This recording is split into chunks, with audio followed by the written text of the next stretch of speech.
কোরআনের আঙিনায় এসো শান্তির মোহনায়, এসো কোরআনের আঙিনায় এসো শান্তির মোহনায়। الحمد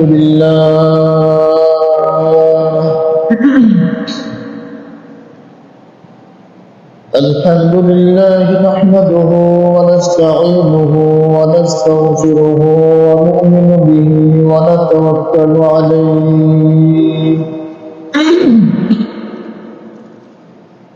ونعوذ بالله من شرور أنفسنا ومن سيئات أعمالنا، من يهده الله فلا مضل له ومن يضلله فلا هادي له، ونشهد أن لا إله إلا الله وحده لا شريك له، ونشهد أن سيدنا وسندنا وحبيبنا ومولانا محمدا عبده ورسوله، أرسله بالحق بشيرا ونذيرا وداعيا إلى الله بإذنه وسراجا وقمرا منيرا. أما بعد فأعوذ بالله من الشيطان الرجيم.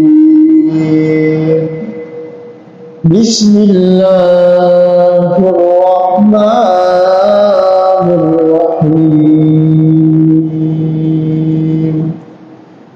يا أيها الذين آمنوا من يرتد منكم عن دينه فسوف يأتي الله بقوم يحبهم ويحبونه أذلة على المؤمنين أعزة على الكافرين،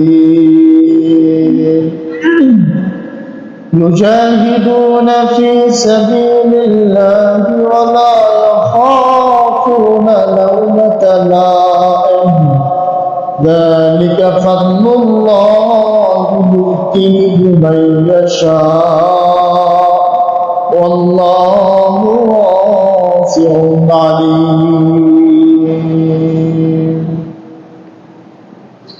وعن سفيان بن عبد الله الثقفي رضي الله تعالى عنه قال: قلت يا رسول الله قل لي في الإسلام قولا لا أسأل عنه أحدا بعدك، أو كما قال عليه الصلاة والسلام. اللهم صل على محمد وعلى آل محمد كما صليت على إبراهيم وعلى آل إبراهيم إنك حميد مجيد. اللهم بارك على محمد وعلى آل محمد كما باركت على إبراهيم وعلى آل إبراهيم إنك حميد مجيد. صدق الله مولانا العظيم وصدق رسوله النبي الأمي الكريم ونحن على ذلك لمن الشاهدين والشاكرين والحمد لله رب العالمين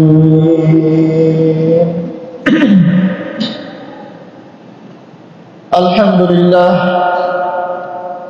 উপস্থিত মুআজ্জাজ মুসল্লিয়ান ইকরাম,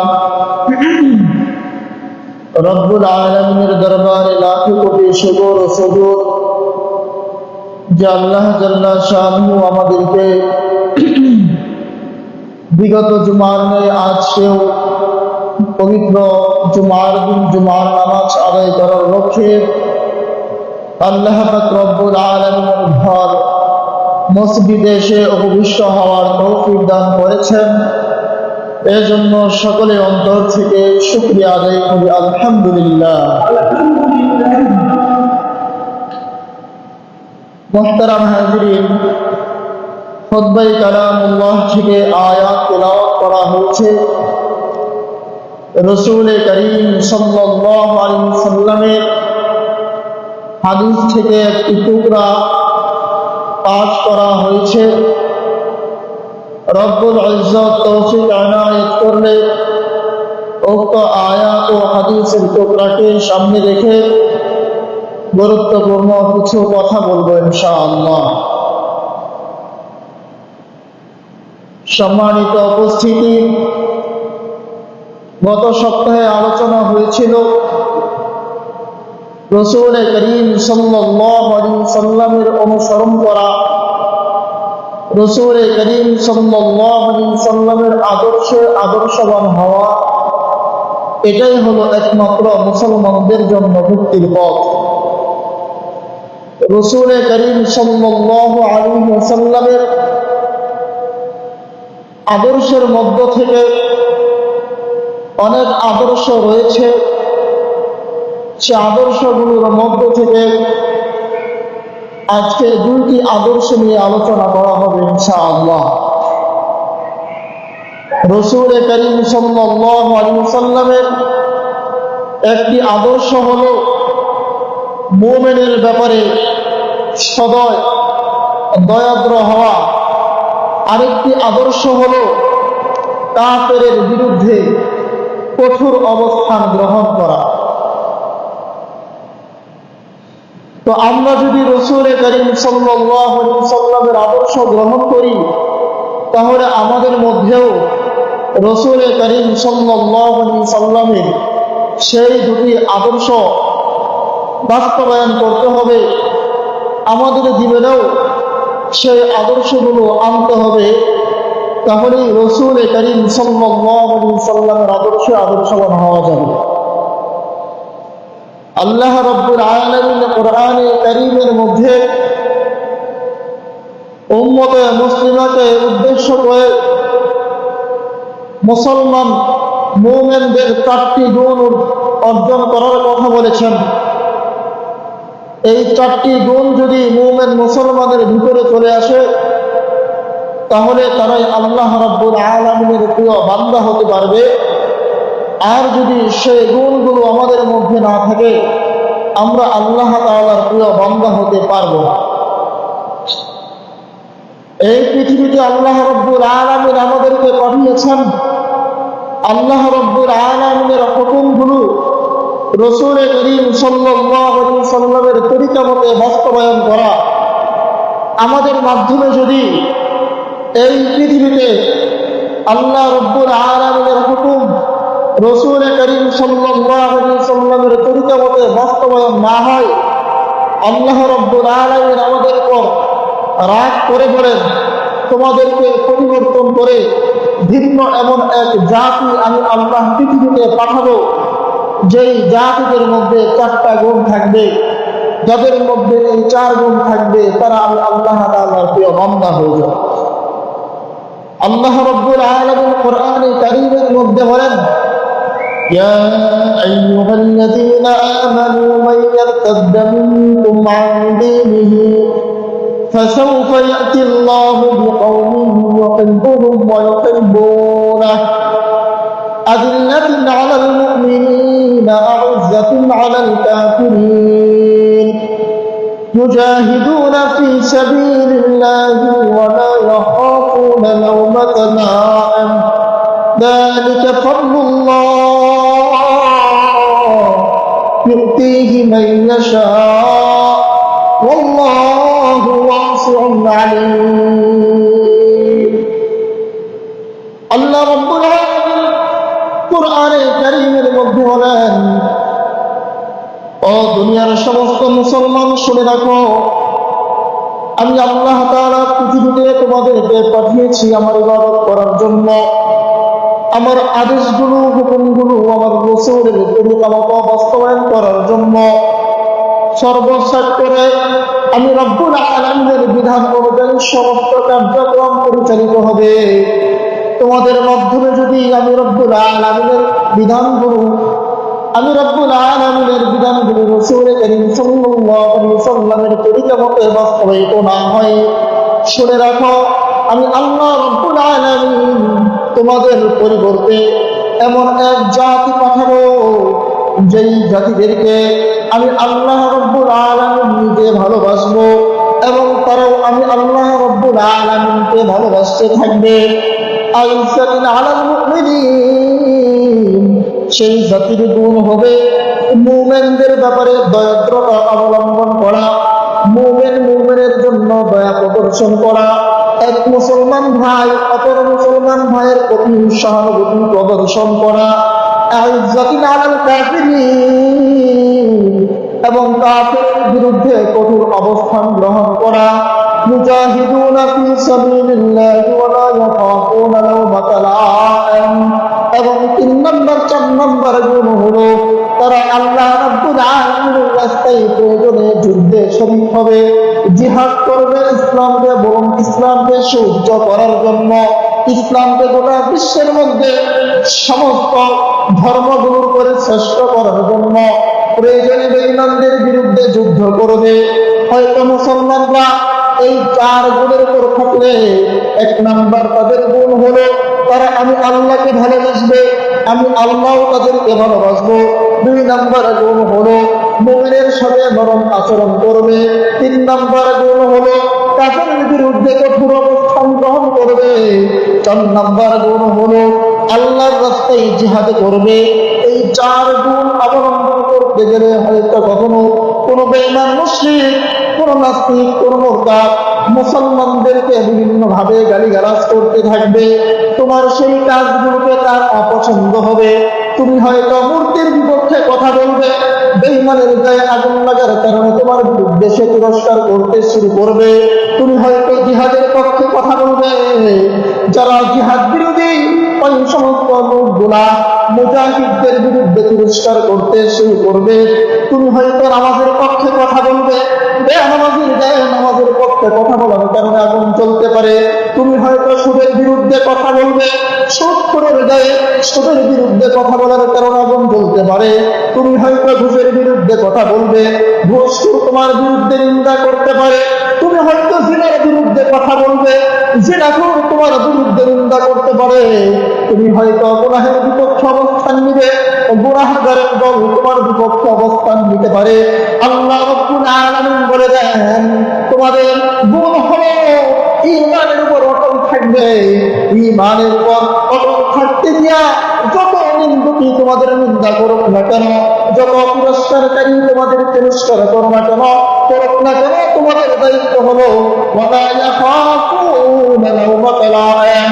ঈমানের উপর অটল থাকতে গিয়া কোন তিরস্কারের পরোয়া করা যাবে না, কোন নিন্দুকের নিন্দার পরোয়া করা যাবে না, জেল জুলুমের ভয় করা যাবে না, অত্যাচারী শাসকের পক্ষ থেকে নির্যাতনের কোনো ভয় করা যাবে না। ঈমানের উপর অটল থেকে মুসলমানদের সাথে সুন্দর আচরণ করে বেঈমানের বিরুদ্ধে কঠোর অবস্থান গ্রহণ করাই হলো মুহাম্মদুর রাসূলুল্লাহর আদর্শ। মুহতারাম হাজিরিন, মুসলমানদের একটা গুণ হলো, রাসূল করিম সাল্লাল্লাহু আলাইহি ওয়াসাল্লামের একটা আদর্শ হলো মুসলমানের সাথে সুন্দর আচরণ করবে। আল্লাহ তাআলা সূরা ফাতহার মধ্যে ঘোষণা করেন, মুহাম্মদুর রাসূলুল্লাহ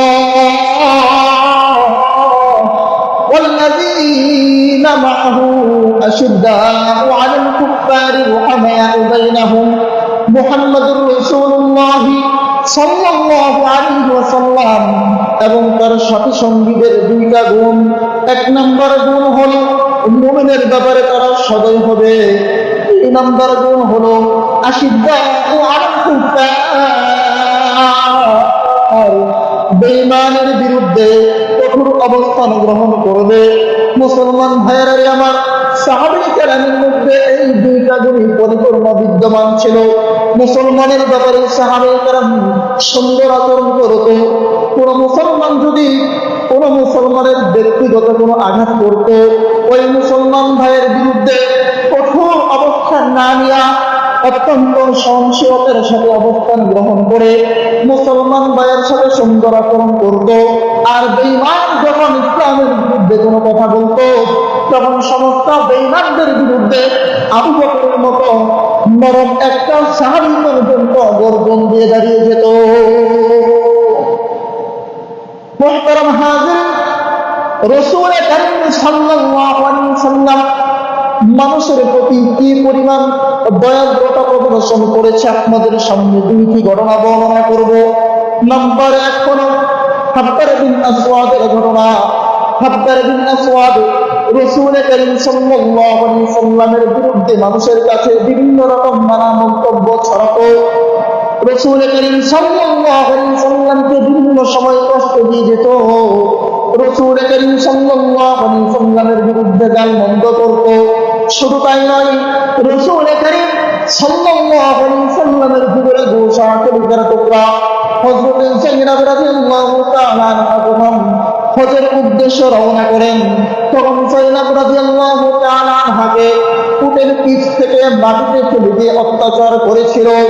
ওই হাব্বার বিন আসওয়াদের ব্যাপারে রাসূল কারীম সাল্লাল্লাহু আলাইহি ওয়াসাল্লাম যখন মক্কা বিজয় হয়ে যায়, তখন তার ব্যাপারে কঠোর অবস্থান গ্রহণ করে সিদ্ধান্ত দিয়ে দেয়, সমস্ত প্রসিদ্ধ অপরাধী যারা আছে, এই প্রসিদ্ধ অপরাধীদের মধ্য থেকে একজন ছিল হাব্বার বিন আসওয়াদ। আল্লাহর পয়গম্বর বলে, হাব্বার বিন আসওয়াদকে যেখানে পাওয়া যাবে সেখানেই হত্যা করতে হবে। এটা হলো মুহাম্মদ আরবীর ফয়সালা। রাসূল কারীম সাল্লাল্লাহু আলাইহি ওয়াসাল্লামের পক্ষ থেকে এই সরকারি ফয়সালা ঘোষণা হওয়ার পরে আল্লাহর পয়গম্বর রাষ্ট্রভাবে এই ফয়সালা দিয়ে দেওয়ার পরে সমস্ত সাহাবায়ে কেরাম ওই প্রসিদ্ধ অপরাধীদের খুঁজে বের হয়ে গেলেন। ওই হাব্বার বিন আসওয়াদ পালিয়ে ইরান চলে যাওয়ার চেষ্টা করেছিল। হাব্বার বিন আসওয়াদ অনেক চেষ্টা করার পরে সর্বোপরি পলানোর কোনো সুযোগ পায় নাই। পলানোর সুযোগ না পাওয়ার কারণে হাব্বার বিন আসওয়াদ রাসূল কারীম সাল্লাল্লাহু আলাইহি ওয়াসাল্লামের দরবারে এসে আত্মসমর্পণ করে এবং বলে যে, ও আল্লাহর পয়গম্বর, আপনার কাছে আমার যে সমস্ত অপরাধ পৌঁছেছে, যে সমস্ত অপরাধের সংবাদ আপনি জানতে পেরেছেন, আমার ব্যাপারে যে সমস্ত অপরাধ আপনি শুনতে পেরেছেন, সমস্ত অপরাধী সঠিক। আমি বাস্তবিক পক্ষেই আপনার বিরুদ্ধে মানুষের কাছে বিভিন্ন রকম গালমন্দ করে থাকতাম, বিভিন্ন রকম প্রোপাগান্ডা ছড়াতাম।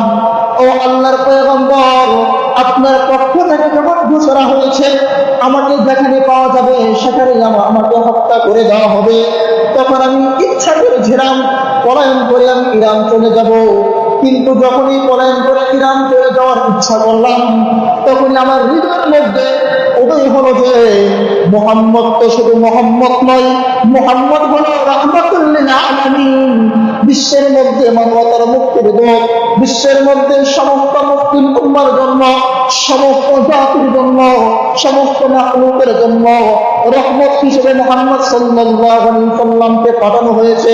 আমার হৃদয়ের মধ্যে আপনার এই দয়ার কথা অনুভূতি হওয়ার সাথে সাথেই আমি চিন্তা করলাম পলায়ন করার কোনো প্রয়োজন নাই, মুহাম্মদ সাল্লাল্লাহু আলাইহি ওয়াসাল্লামের কাছে আত্মসমর্পণ করি, হয়তো মুহাম্মদ সাল্লাল্লাহু আলাইহি ওয়াসাল্লাম আমাকে ক্ষমা করে দিতে পারে।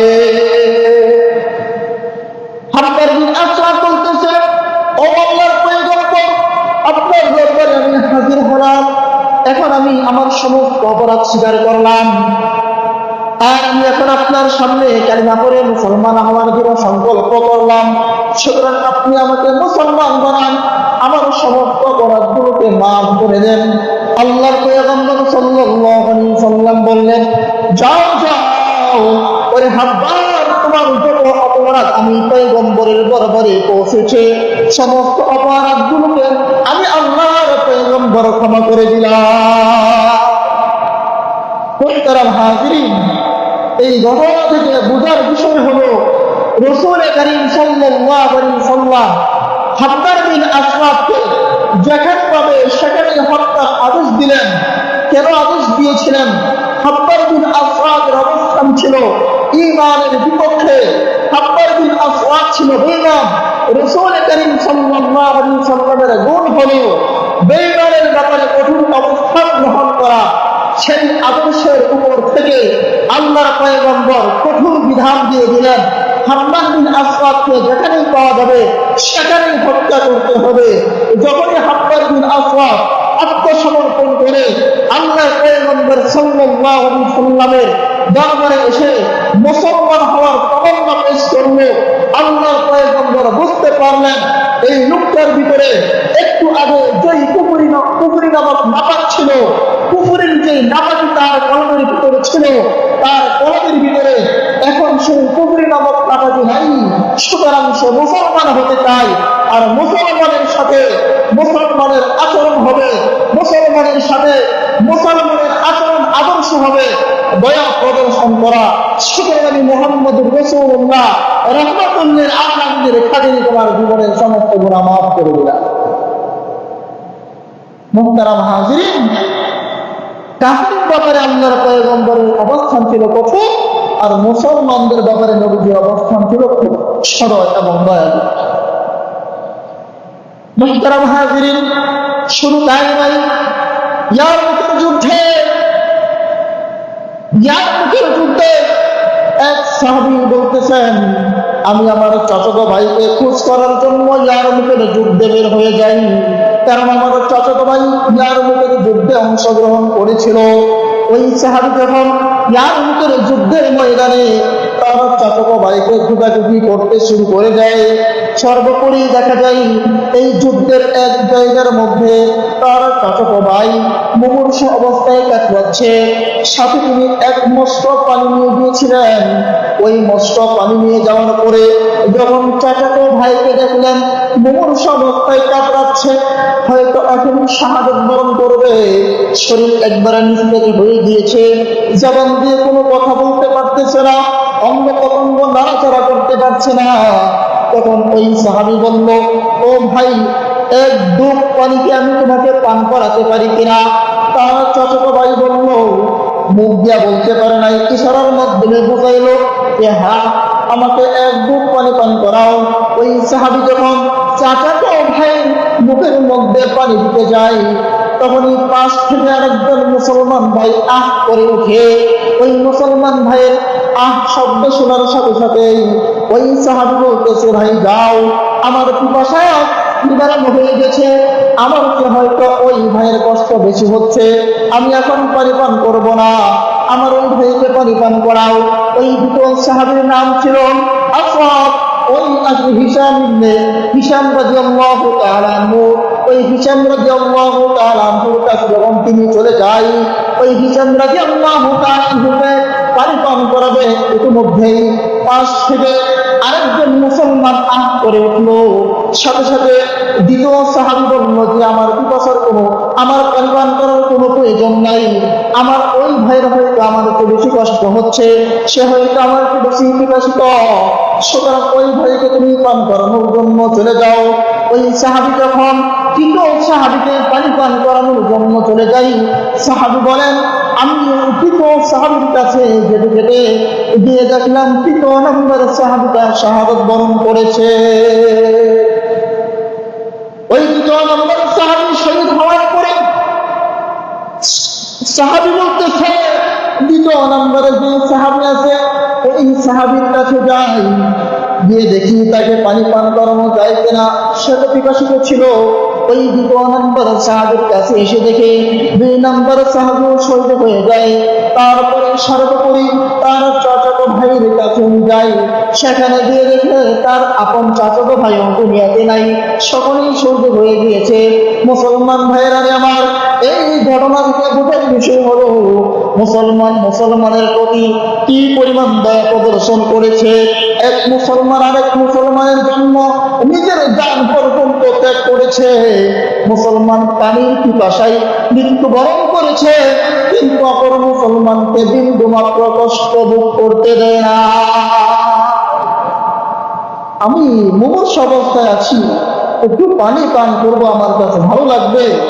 আমার অপর ভাই আহ করে উঠছে, এই জন্য আমি পানি পান না করে ভাইকে দিয়ে দেব।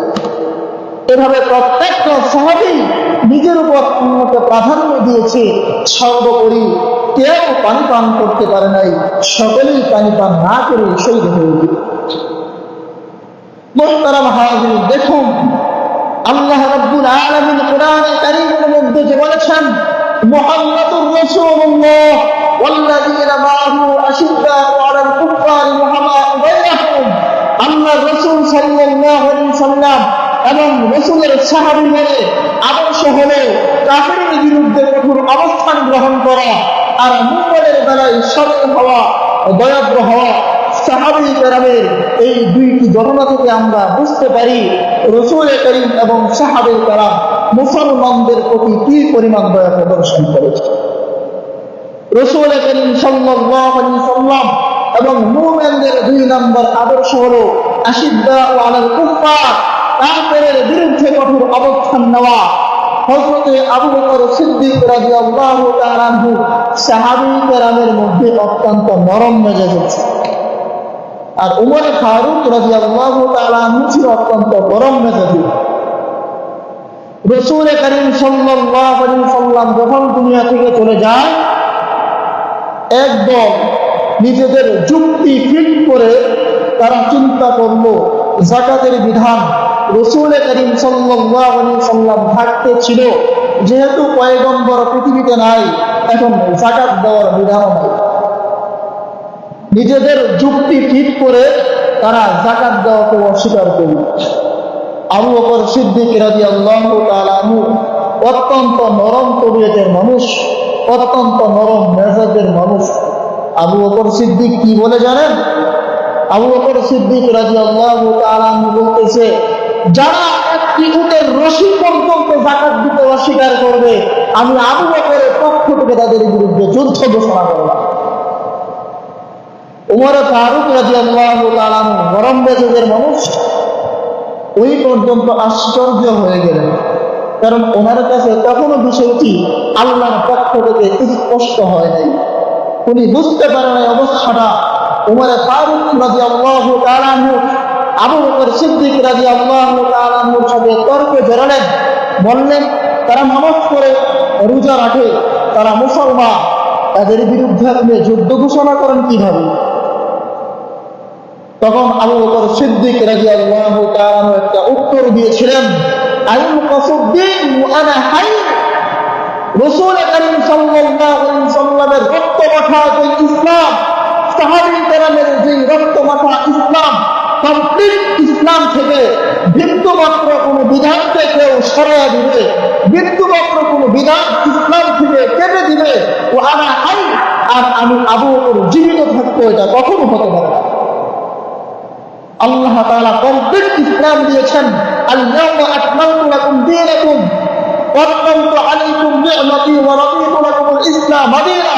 আল্লাহ বলেছেন, আমি তোমাদেরকে কমপ্লিট ইসলাম দিয়েছি, সুতরাং এই ইসলাম থেকে বিন্দু মাত্র কোনো কিছু কমানোর সুযোগ নাই, ইসলামের ভিতরে নিজেদের পক্ষ থেকে কোনো কিছু ঢুকানোর সুযোগ নাই।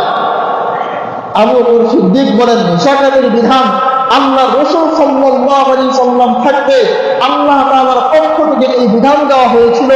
সুতরাং এখন যদি কোনো ব্যক্তি যাকাতের বিধানকে ইসলাম থেকে বাদ দিতে চায়, ওই ব্যক্তি নামাজ পড়ুক না কেন, পূজা রাখুক না কেন, রোজা রাখলেও শরীয়তের একটা বিধান অস্বীকার করার কারণে সে মুরতাদ হয়ে। আমি 5 ওয়াক্ত নামাজ পড়লেই কি মুসলমান হয়ে যাব? আমি রোজা রাখলেই কি মুসলমান থাকবো? না। আমার পক্ষ থেকে 99টা 99টা ঈমানের আলামত প্রকাশ পায়, কিন্তু একটা স্পষ্ট কুফরি প্রকাশ পেয়েছি। আমি 99টা ঈমানের কাজ করা সত্ত্বেও একটা স্পষ্ট কুফরি কাজ প্রকাশ পাওয়ার কারণে বেঈমান হই। একটা লোক 5 ওয়াক্ত নামাজ পড়ে, রমজান মাসে রোজা রাখে, সবকিছু ঠিকঠাক আছে, কিন্তু সে নবীজিকে গালি দিয়ে বসে। তার নামাজে কি ঈমান থাকবে? তার রমজানের 30 রোজায় কি ঈমান ঠিক রাখবে? রোজা রাখতে পারে, নামাজ পড়তে পারে, কিন্তু মুহাম্মদুর রাসূলুল্লাহকে গালি দিলে তার ঈমান ঠিক থাকে না। মুহতারাম হাজিরিন, আমরা নামাজ পড়তে গেলে নামাজ পড়ার বিভিন্ন শর্ত শারায়াত আছে, নামাজ পড়ার বিভিন্ন রুকুন আছে। নামাজ শুদ্ধ করার জন্য দাঁড়াইতে হয়, তেলাওয়াত করতে হয়, রুকু করতে হয়, সাজদা করতে হয়। নামাজের সমস্ত শর্ত শারায়াত, সমস্ত বিধিবিধান যদি মেনে নামাজ পড়ি, তখন আমার নামাজটা শুদ্ধ হয়। নামাজের মধ্যে সাজদা করলাম, রুকু করলাম না, আমার নামাজ শুদ্ধ হবে? তাহলে ঈমানের মধ্যে পরিপূর্ণ থাকতে হলে, একটা মুসলমান হিসেবে বাঁচতে হলে, ইসলাম বর্হিত কুফরি এবং শিরকি কোনো কাজ তার মাধ্যমে প্রকাশ পাওয়া যাবে না।